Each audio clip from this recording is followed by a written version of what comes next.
একদিন এক ছোট্ট ইঁদুর জঙ্গলে খেলছিল। হঠাৎ সে ঘুমন্ত সিংহের গায়ের ওপ পড়ে গেল। সিংহ জেগে উঠে রেগে গেল এবং তার বর থাবায় ইঁদুরটাকে ধরে ফেলল। ইঁদুর ভয়ে কাঁপতে কাঁপতে বলল, মহারাজ, আমাকে ক্ষমা করুন। আমি খুবই ছোট্ট, আপনাকে কোনো ক্ষতি করিনি। একদিন আমি হয়তো আপনাকে সাহায্য করতে পারব।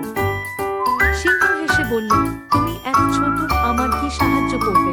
কিন্তু দয়া করে সেই ইঁদুরটাকে ছেড়ে দিল। কয়েকদিন পর সিংহ শিকারীদের ফাঁদে ধরা পড়ল। সে জোরে গর্জন করতে লাগল। ইঁদুর তার গর্জন শুনে ছুটে এল।